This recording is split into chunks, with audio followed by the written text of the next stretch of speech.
Welcome into the Rockies Insider. I'm your Rockies Insider, Patrick Lyons, live here in Orlando at Hilton Bonnet Creek Hotel, Signia by Hilton Bonnet Creek, I think is the official name of this place. But here live in the media room and Radio Row, really should be Podcast Row. No one's doing radio in 2025, but so much news breaking for the Colorado Rockies. Not a ton on the roster side, but today speaking with manager Warren Schaeffer and new president of baseball operations, Paul DePodesta. A lot of information coming out in the world of the Colorado Rockies. So if you've got any questions, concerns, go ahead, levy them my way here in the chat. If you're over on the X side of things, go over to YouTube to pump those numbers up just a little bit. But I think you can still ask a question on Twitter. Felix, first one, signing in as always. Good to see you, buddy. A lot of stuff coming out, all of which was very promising. Things for the Colorado Rockies feel good, feel hopeful. And this is really the first winter meetings in quite some time where the Rockies are doing some things. They're making news. There's something to talk about. It isn't the same old, which it's been for seemingly 5+ years. And this has been very much a breath of fresh air. And I think that's true for media side. I think it's true for folks who work for the Rockies, and probably most importantly for the fans of the Colorado Rockies. And the day didn't get it started until later on in the afternoon, 3 p.m. Eastern Standard Time, sitting down, talking with Warren Schaeffer in a nice scrum with a lot of Denver media, another indicator that things are getting a little bit better for the Colorado Rockies with the amount of folks actually coming out to spend their money or their company's money, their company's dime, to cover the winter meetings and talk about the Colorado Rockies. One of the biggest subjects for Colorado over the course of today, over the course of Monday, is the roster, specifically first base. Where can the Rockies improve upon their power? Where can they upgrade? And certainly a team that lost 119 games can upgrade in a lot of different places, but first base seems to be that spot where they might be able to find an immediate impact bat. It's crazy to think that the Rockies and Rockies fans are longing for the days of CJ Cron, of 25 to 30 home runs, 90+ RBI. If you can have a guy like that in the middle of your lineup, that will make everybody else around them that much better. Protect those players in the lineup. For now, both Warren Schaeffer and Paul DePodesta talking about, hey, Blaine Crim, he showed up really nice in September. And hey, we got a guy down in AA by the name of Charlie Condon. Sometimes he's been named, other times not so much. But those guys are very well going to be in the conversation for that position. I think a lot of that is not lip service, but certainly putting on a front to first basemen that are free agents right now, or even teams that are looking to move on from their first baseman. Jake Cronenworth can play a slew of positions, but he's also can play some quality first base. If the Padres are looking to dump some payroll, well, the Rockies don't necessarily need Jake Cronenworth because, according to them, they've got Blaine Crim, they've got Charlie Condon in the pipeline on his way to the majors. So the Rockies saying the right things, playing their cards very much in the right way. In fact, DePodesta said, you know what, as soon as everybody in this room as part of the Denver media leaves my suite, I'm going to be talking with the representatives for a lot of free agent first basemen. So the Rockies definitely are going to address that, I think, in a really good way. In the chat, this offseason definitely has been a different feeling, exciting feeling.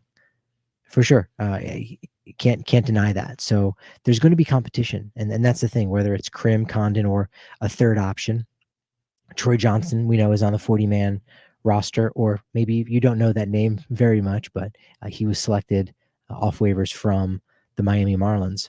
But competition is going to be everywhere, and there should be, with how poorly the team played overall, and with really the only exceptions for not being any competition right up the middle. Hunter Goodman behind the plate, Ezekiel Tovar at shortstop, Brent Doyle in center field. That's it. Those are the only guys that really have a job for next year.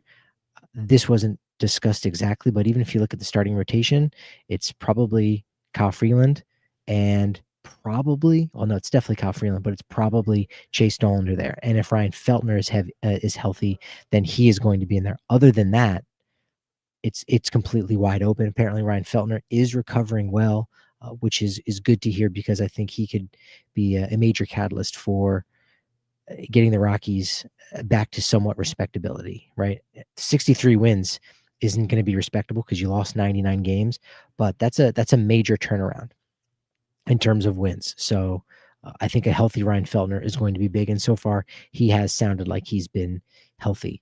In addition to adding a first baseman, Warren Schaeffer acknowledged that adding veterans is going to be something that's important to surround young players by, learning how to win ball games. And, Tuesday is a World Baseball Classic media day. And I do expect to ask a couple questions about a certain Rocky in particular, who I do believe is on one of those early rosters, reserve rosters, 35-man contingency rosters, if you will.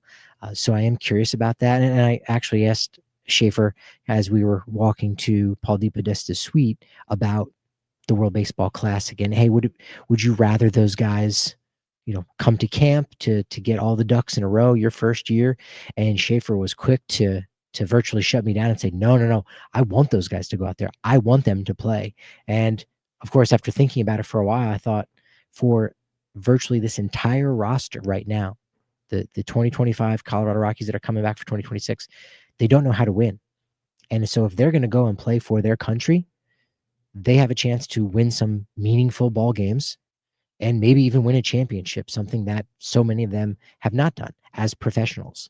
So there could be a lot of value for several of the Rockies right now to go out and contribute on a World Baseball Classic roster. So I'm very much intrigued to see if there could be anybody out there. There's one person in particular, and I've sort of hinted at it before, but one player that I think could go out, contribute for his country, and maybe even do some big things in there. Nate in the chat, good to see you as well. What is a realistic target for the Rockies at first base?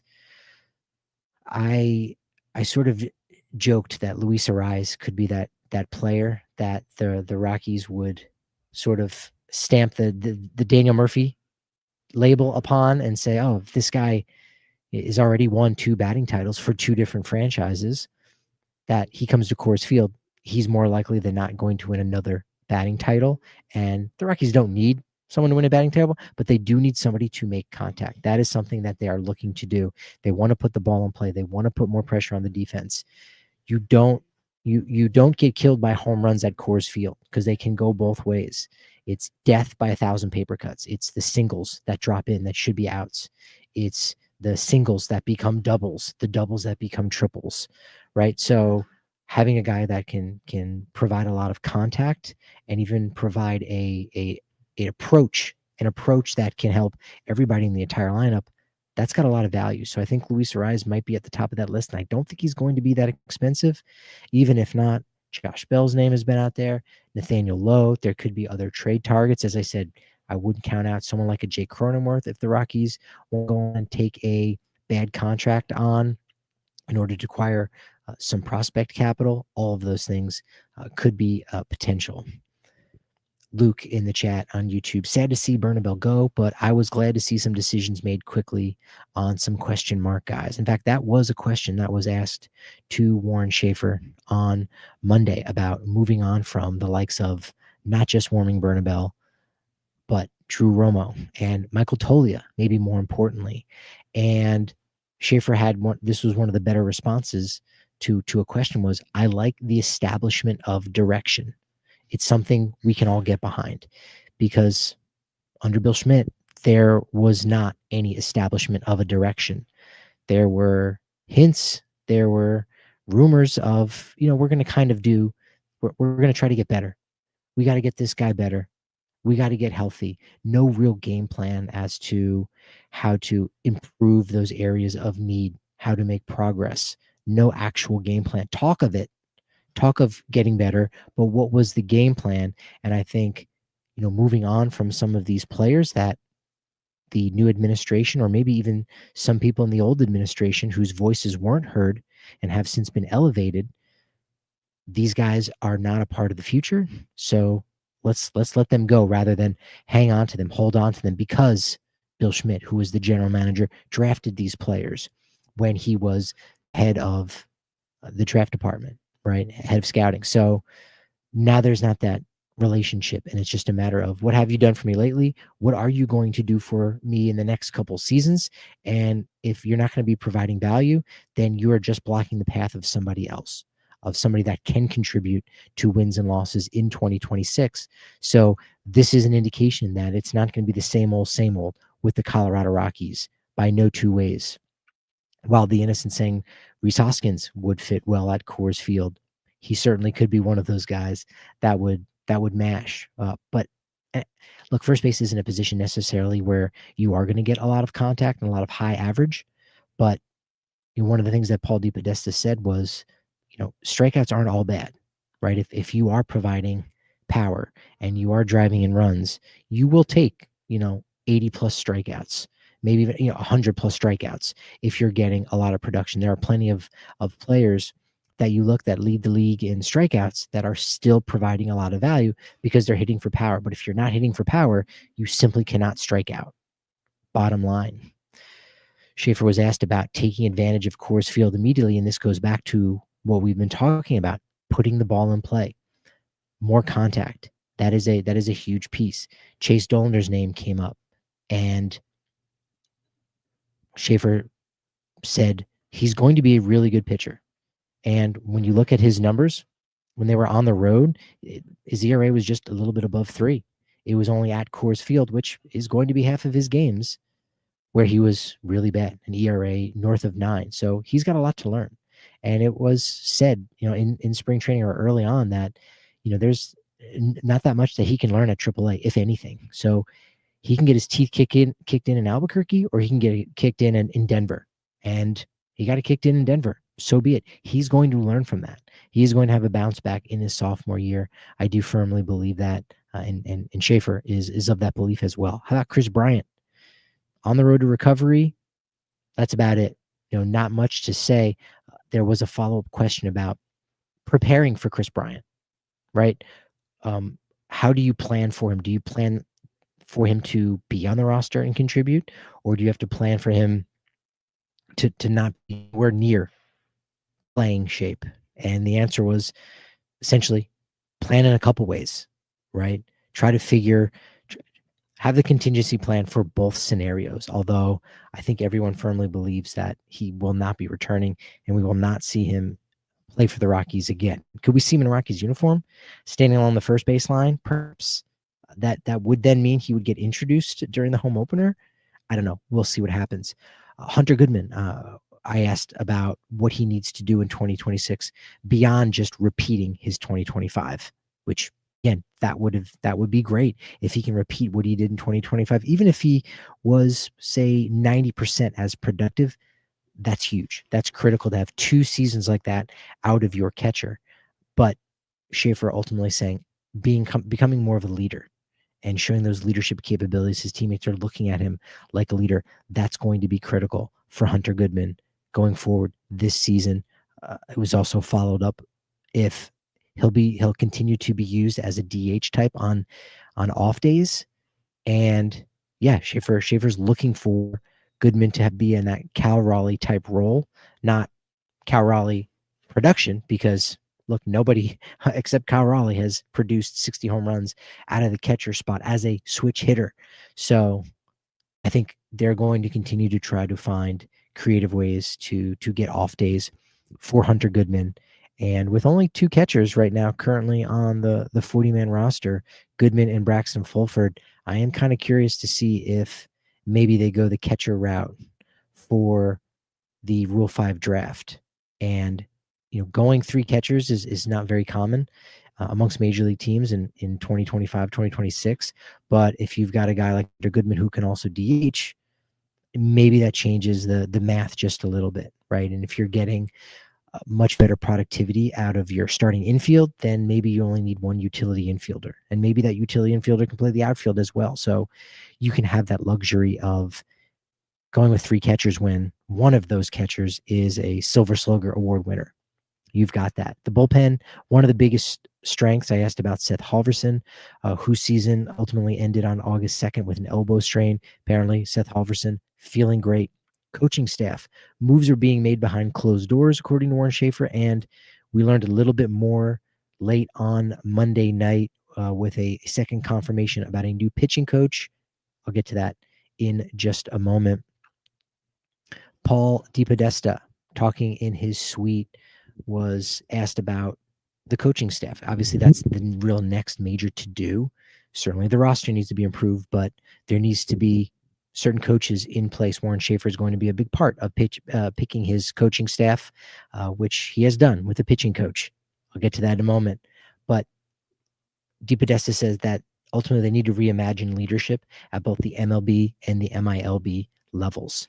We'll see what happens with that. It also does sound like Nick Wilson and Jordan Pacheco, who were co-hitting coaches last year, are going to return in some capacity. Not exactly clear if they're going to be on-field coaches for the Rockies, if they're going to go back down into the minor leagues, but it does sound like they will return in some capacity.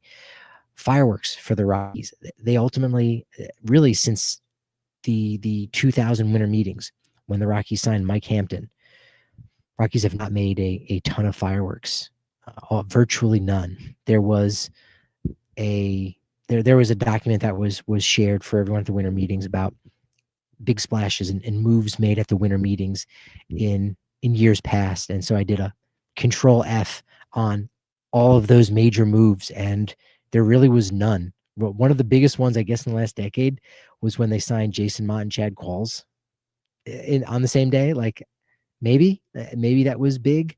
You'd have to go back to trading Houston Street away in 2011, the winter meetings of 2011. So after that Mike Hampton signing in 2000, I think the Rockies have been shell-shocked a little bit and haven't been known to make big splashes. And, when asked that question about making the splash, DePodesta, showing his personality, made a joke like, hey, wasn't signing and hiring Josh Burns big enough of a splash? So funny moment there. DePodesta talking about player acquisition, going to be meeting with some representatives of first basemen, but first and foremost, they need to improve their starting pitching. That is the biggest piece. He also added that, some of the pitching leadership that they bring in could end up getting a lot more out of the current starters, some of the depth. And yes, that would make you feel a lot better. That does sound a lot like, things that the previous administration said with under Bill Schmidt of, hey, we just got to get better. At least now there's an avenue. Like, how do they just get better? They just got to get better. Well, no, again, you're seeing the differences from this leadership.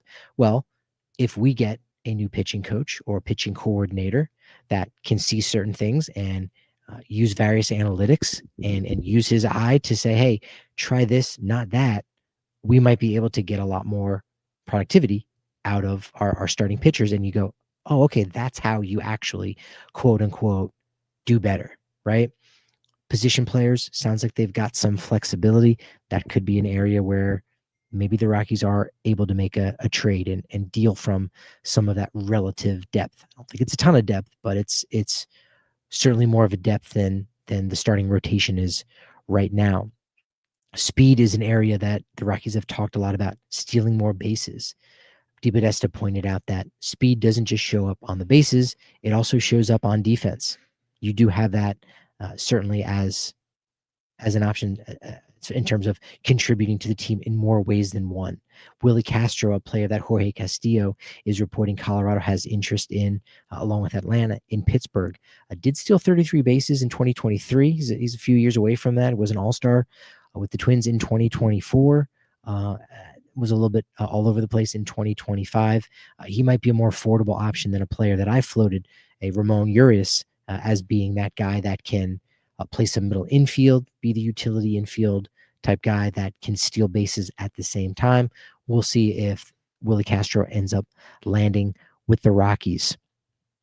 Rox Chalk saying in the chat, this regime would have designated for assignment Rymack in 2021. I mean, I wouldn't go that far. Rymack shouldn't have been designated for assignment even by the Yankees standard. So, but to your point, they're being a lot more aggressive, saying, hey, if you're not getting the job done, we're going to move on regardless of what we've invested. It's the sunk cost fallacy. So look, if you're not getting it done, we're not going to have you around. And I think that's somewhat of a breath of fresh air for everybody. It's going to put a lot more pressure on certain guys, but hey, pressure makes diamonds, as we know. Also in the chat, Rockies have the first pick in the Rule 5. Any insights on the best available player? They could go just about anywhere, right? There are some bats that could be very interesting. I know there's always a handful of AAA first basemen that rake, and you go, well, hey, that's a league average, or wins above replacement. That's a replacement level type first baseman, and you could get a 25 home run guy potentially out there. Specifically, have I looked at the list? No, it very much can be somewhat of a crapshoot. So I think the Rockies will go ahead and take somebody to keep. And again, if the right team comes calling with the right prospects that they make available, Rockies could very easily say, we'll draft this player for you, trade them to your organization, and then you trade us this prospect. So one way or another, I think on Wednesday at, I think it's 2 p.m. Eastern time. So by noon, I think the Rockies will have themselves a new young player on their roster that they do acquire because of the Rule 5 draft having the first overall pick, whether it's actually their own that they keep or if it's someone that they draft to then trade away. They're going to have somebody, no doubt about it. Has there been talk of a John Gray return? That question hasn't gone out there exactly. I think that is a fit for the Rockies. That very well could work out. Not clear if something like that can happen. Also in the chat, who's going to play third? Cal Caros? As of right now, it does sound like that's going to be the case. The Rockies have talked a lot about competition, right? Competition breeds a lot more productivity and better players and a better overall environment for players to earn their spot. I mean, DePodesta also talked about earning that spot of you're going to be the everyday guy. We're going to roll you out there and you're going to play every day. Ezequiel Tovar earned that right to play every single day. And despite the fact that he had a little up and down 2025, most of that due to being injured, he has earned the opportunity to play every single day and not have to worry about his spot. Same thing with a Brenton Doyle. Same thing with Hunter Goodman. Maybe you say that about Jordan Beck. Not entirely clear. He may need to earn it a little bit more in terms of the eyes of some of the new front office members for the Rockies. We'll wait and see what happens. So Cal Caros needs to earn that spot in more ways than one. So perhaps bringing in that Willie Castro, Ramon Arias, whatever it is type, is going to force Cal Caros to earn that spot, or at least protect him and set him up for more success in the majors. Whether or not that's as a platoon, we'll see what happens. But I think it is Cal Caros' job to lose regardless. What do you say about Ryan Ritter in the chat? Funny you mentioned that. So Paul DePodesta felt very confident about the situation at second base, saying we feel really good. Talked about them liking internal options. Of course, that being Ryan Ritter and Adiel Amador. I still think there could be a lot left in the tank for Adiel Amador in terms of being a slightly above average second baseman all around. I think he's still young enough. There's still that potential in there. So we'll see what happens. But as somebody floated during our conversation in the suite, there could be a third player in the equation at second base whose skill set, at least offensively, could fit really nice at second base. And that, of course, is Tyler Freeman. He played a lot more second base when he was with Cleveland. I think at the beginning of this year, this past season, he was more of that second base type before moving to right field, where he hadn't played right field very much before. So if he goes back to second base, that contact could play a lot better. I think he needs to really step up his defense. That could be the concern there. But how much is that Paul DePodesta really just trying to showcase that there's confidence in the roster? And so therefore, your free agent that you're shopping or your player that you're trying to trade, we don't need you because we've got Ritter, Amador, and Freeman.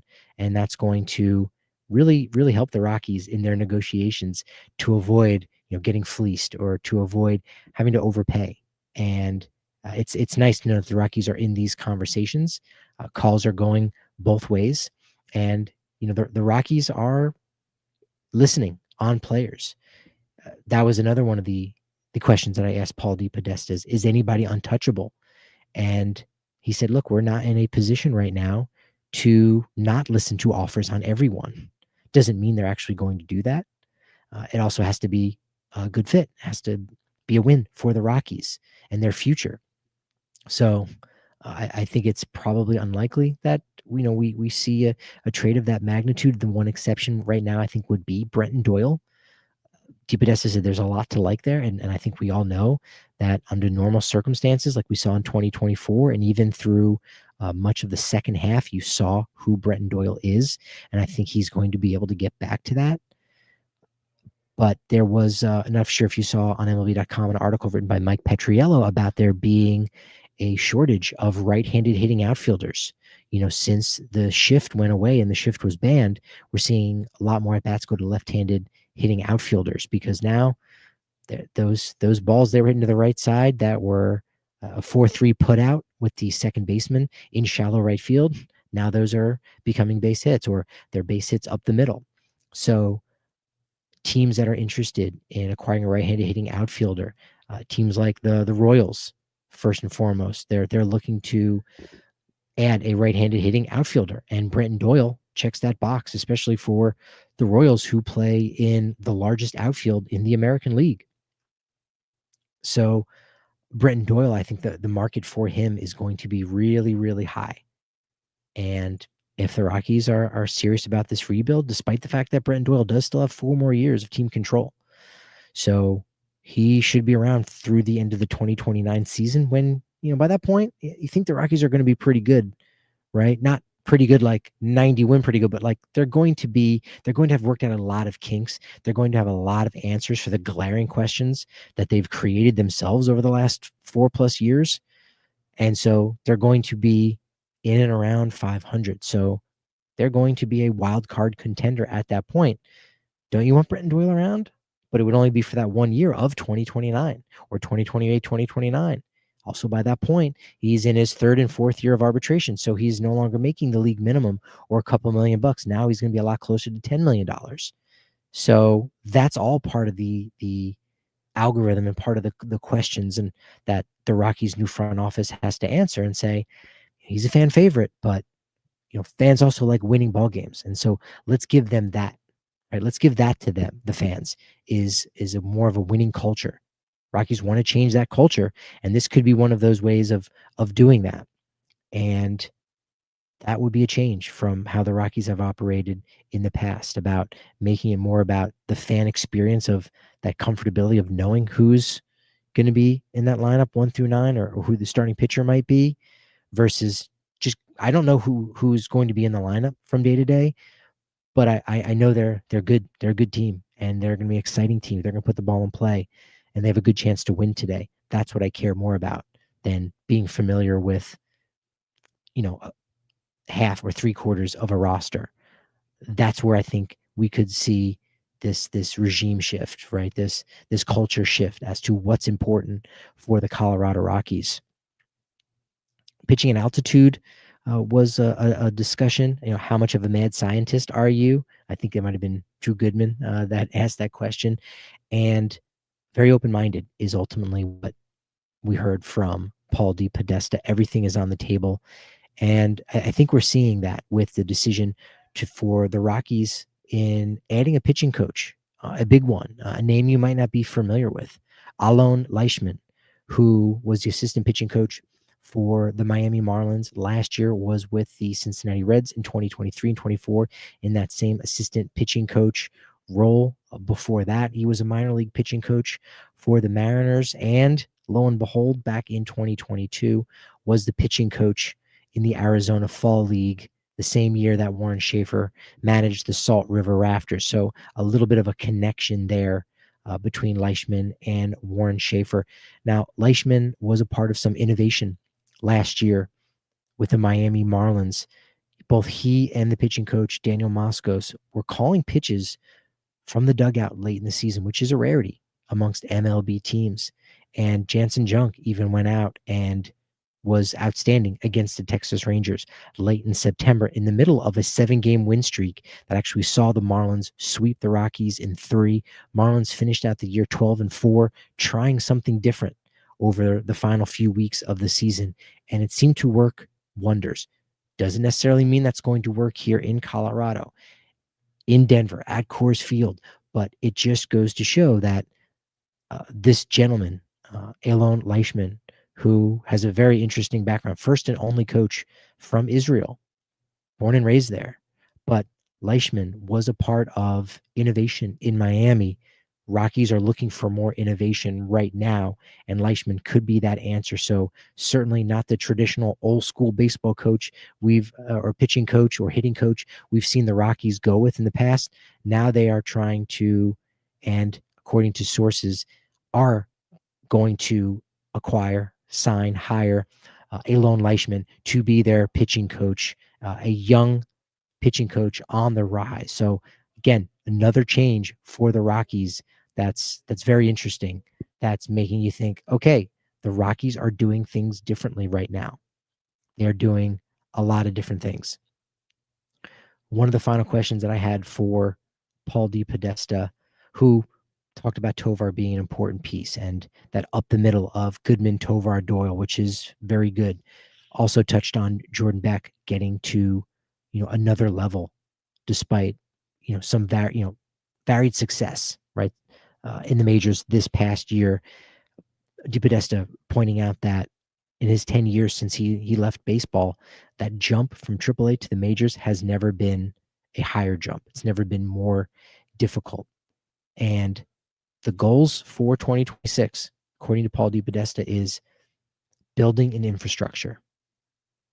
And I think that has to be the number one priority, off the field more than on the field. Then again, the off the field situation, the behind the scenes stuff, that is going to impact on the field.